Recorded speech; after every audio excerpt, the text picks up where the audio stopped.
Okay, so finally, we are now going to finish off with part 3 of this butterfly animation in Blender. If you haven't already seen part 1 and 2, you can go ahead and check those out. And you can finish off here with me with part 3. As always, I'll be uploading these blend files to my Patreon. You can check that out in the description below. So let's jump in and finish this off. Okay, so now that we're inside of part 3, what we're going to do is we're going to just select the background that we have for now. We're just going to press H to hide it. And in part 1 and 2, we were able to create this butterfly over here and the flower. So we're now going to rig it up for animation. So what we're going to do is we're going to go Shift A and we're going to go to our empty options here. We're going to add in a cube. I'm going to scale it down and we're going to go G and move it to where the body of the butterfly is here. We're then going to take the butterfly and we're going to hold in Shift and we're going to select all of the parts, including the wings, all of it. Anything that makes up the butterfly, and we're going to hold in Shift and then click on the empty and go Control P. And we're going to go Object, Keep Transform. So now if we grab this empty, we move it or rotate it, you can see everything goes along. Okay, that's really important. What we're going to do now is we're going to select the wings. We're going to go to our Object Data Properties. We're going to go to the Shape keys here and create 2 shape keys. So the bases and then key 1. And key 1, we're going to call that Flap. And we're going to tab into edit mode with that key 1 selected. And then what we're going to do is we're going to go to our cursor. And in our front view here, we're just going to left click here so to place a 3D cursor here where the wing is. And then we're going to press A to select everything. We're in edit mode. We're going to change the pivot transform here to 3D cursor. Then we're going to go to our top view and we're going to go R and we're going to rotate. And then we're going to come here to the side and we're going to rotate up like so. And then we're just going to select one of these wing flaps by themselves. I'm going to go R and rotate it out and rotate it up a little bit like so. So now if we tab back out, now we have a value here that we can control for the wings. Okay, that's pretty simple. So what we're going to do is we're going to come over here to frame 1 and with a value of 1, we're going to take that flap and keyframe it. We're going to come to frame 150 and we're going to click on here on that little tab to make it yellow. Now it's going to start and end the same way. And then what we're going to do, we're going to come to about frame 50. We're going to take the value down and we're going to click on this keyframe. And then we're going to just go through and randomly change it to different values. And you can do this, you can add a noise modifier to this if you wanted to do it in a generative way, but I'm just going to go random places and click to add in a keyframe, just like this. Okay, so now if we go to frame 1 and we hit the spacebar, you can see the wings are now kind of moving like this, which is really cool. And you can make it as random as you want. At any point, you can tab into edit mode. You can go to that flap shape key, and you can come in here, and you can still change it up a little bit and then still play the animation, so that should still work. So it's quite flexible using this sort of method. Let's now go ahead and grab the empty here. Let's do the same thing. We're going to come to frame 1 and we're going to go I and we're going to insert a location and rotation. We're going to grab that keyframe and go Shift D to duplicate and drag it to 250. So it'll start and end the same way, and then we're going to drag through.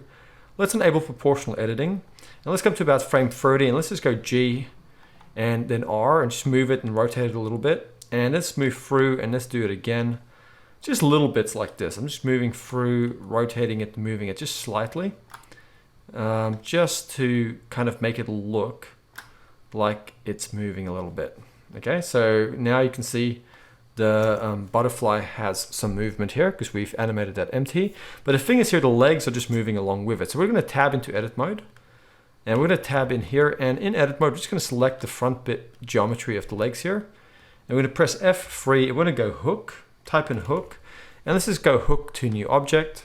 Tab back out. And let's go over... actually, I just realized now I forgot to make bottom legs. Let's just quickly go into front orthographic view. Just select these legs here and go Shift D to duplicate, bring it down. Go to the modifiers and let's just get rid of that hook. We don't need that. And let's just take this one and let's just go G and place it down the bottom here and then R to rotate it. And I'm just going to change this pivot transform back to median. And then you can just go into edit mode and just simply edit this to make the legs a little bit straighter, like this. So I forgot to do that, unfortunately. Just kind of adjust it, straighten it out. Yeah, but you guys get the idea here. Just gonna kind of make it look like a leg. So now we have another leg in there. That's all good. So now I'm gonna tab back out, and that should still be parented. But like you can see, now that we've hooked this leg geometry here, that's not moving along. So it's kind of embedded in here.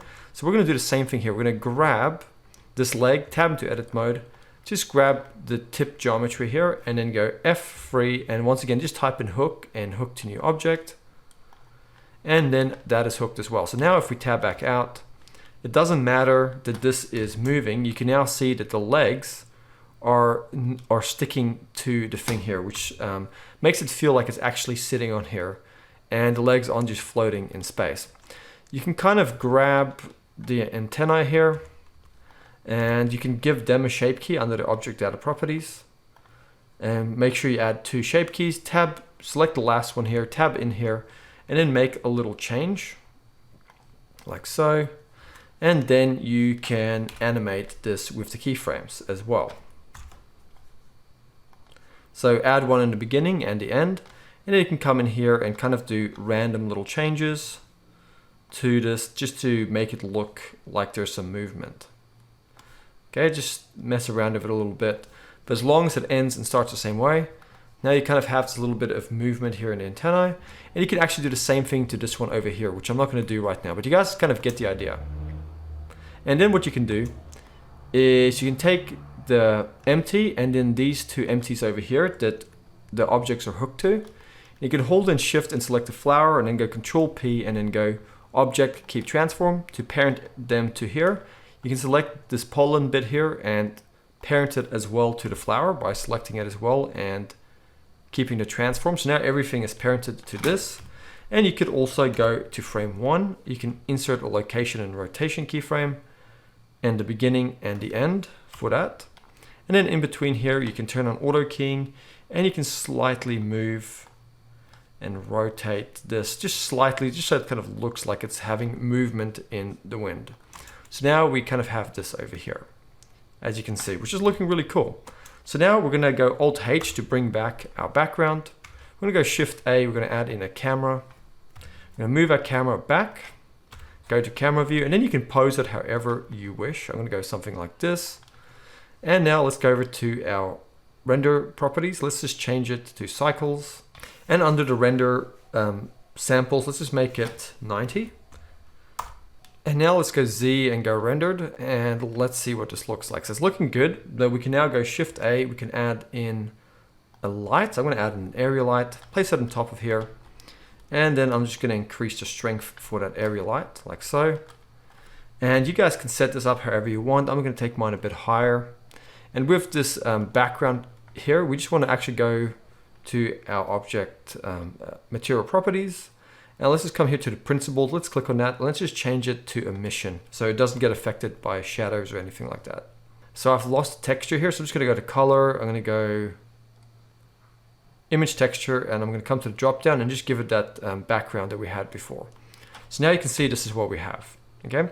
To make this look even cooler, you can select the camera. You can go to your camera properties, enable depth of field, click on the eyedropper, and then select that empty that everything's parented to, and then come here and drag that f-stop down. Now you got this nice soft focus in the background.